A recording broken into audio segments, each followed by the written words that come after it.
Hi friends, అందరికీ నమస్కారం. ఈ వీడియో వచ్చేసి మన కంప్రెసర్ బాగుందా లేదా అనేది ఏ విధంగా చెక్ చేసుకోవాలి. మన దగ్గర క్లాంప్ మీటర్ అయితే ఉంది. మీరు దీంట్లో రీడింగ్ అయితే చూడొచ్చు. క్లాంప్ మీటర్ కానివ్వండి, మల్టీమీటర్ కానీ మీ దగ్గర ఏది ఉన్నా చెక్ చేసుకోవచ్చు. మనం ముందుగా పాత కంప్రెసర్లు ఏమైనా చెక్ చేయాలంటే వైండింగ్ ఏమైనా ప్రాబ్లం ఉందా, బాడీకి వస్తుందా లేదా అనేది చూసుకోవాలి. మనకి రన్నింగ్ లేదా అన్ని పిన్నులు పెట్టుకొని అయినా చూసుకోవచ్చు. మనకి కామన్ పిన్ పెట్టుకుంటే మన అన్నిటికీ వచ్చినట్టే. మనకి దేనికి కంటిన్యూటీ బాడీకి అయితే ఏం లేదు.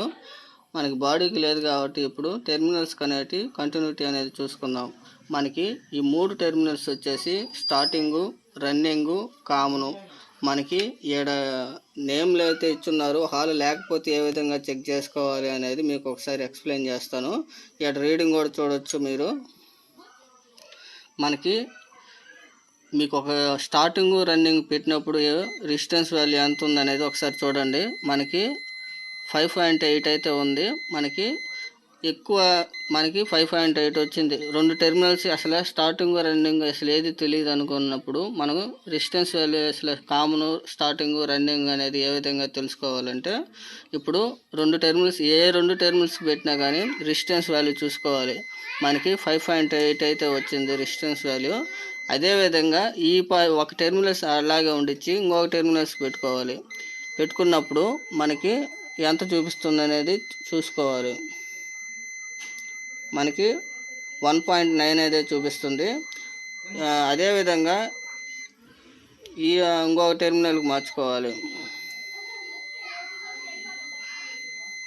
మనకి 4.1 అయితే చూపిస్తుంది. మనకి ఏ టెర్మినల్స్ అయితే రెసిస్టెన్స్ వాల్యూ తక్కువ చూపిస్తూ ఉంటుందో అది వచ్చేసి కామన్ పాయింట్ చూసుకోవాలి. అంటే మనకి 2 చూసినప్పుడు 5.8 వచ్చింది. మనకి దీని నుంచి దీనికి చూసుకున్నప్పుడు 4.3 చూపించింది. దీని నుంచి దీనికి చూపించినప్పుడు మనకి 1.9 చూపించింది. అంటే ఇది కామన్ కింద చూసుకోవాలి. ఏదైతే తక్కువ రెసిస్టెన్స్ చూపిస్తుందో అది రన్నింగ్ కిందకు వస్తుంది. ఎక్కువ రెసిస్టెన్స్ చూపించేది స్టార్టింగ్ కిందకు వస్తుంది. మనం కెపాసిటర్ వైర్ అనేది దీనికి ఇచ్చుకోవాలి. ఫేసు, న్యూట్రల్ ఇచ్చుకుంటే సరిపోతుంది. మీరు ఎప్పుడైనా చెక్ చేసుకోవాలంటే ఇంతే ఫ్రెండ్స్. మనకి రీఫ్రిజిరేటర్ అయినా కానీ సేమ్ ఇదే విధంగా ఉంటుంది.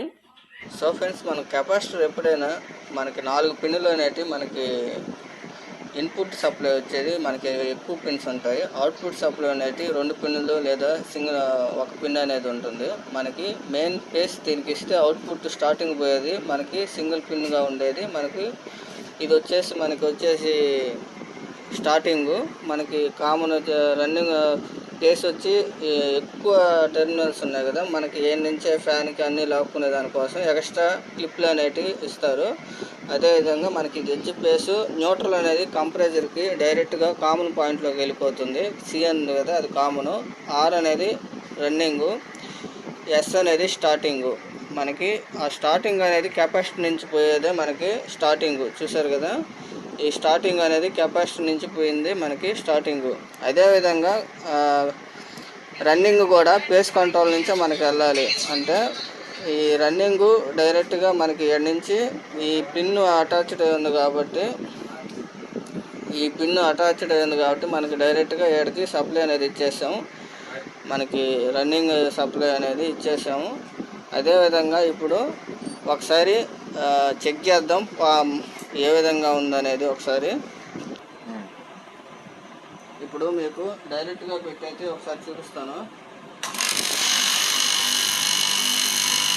మనకి యాంప్స్ ఎంత తీసుకుంటున్నది అనేది కూడా చూసుకోవాలి.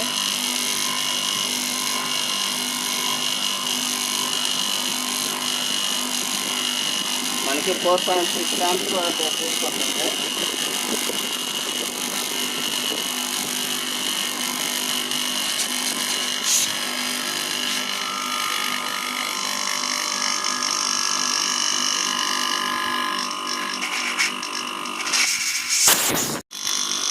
మనకి ప్రెజర్ కూడా మనం అసలు చేతితో కాకుండా చూసారు కదా, ప్రెజర్ పడేది యాంప్స్ కూడా పెరుగుతుంది. మనకి ప్రెజర్ కూడా బాగుంది.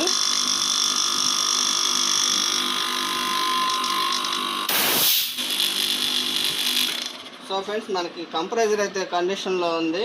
మీకు కెపాసిటర్ ఏ విధంగా ఇవ్వాలి అనేది ఊరికే మీకు ఎక్స్ప్లెయిన్ చేయడానికి నేను చూపించాను. సో ఫ్రెండ్స్, ఈ విధంగా అయితే ఇచ్చుకోవాలి. మీకు ఒకసారి డయాగ్రామ్ పరంగా కూడా గీసి చూపిస్తాను. సో ఫ్రెండ్స్, నా ఛానల్ ఫస్ట్ టైం కానీ చూస్తున్నట్లయితే సబ్స్క్రైబ్ చేసుకోండి ఫ్రెండ్స్. మీ ఫ్రెండ్స్ ఎవరైనా ఉంటే షేర్ చేయండి.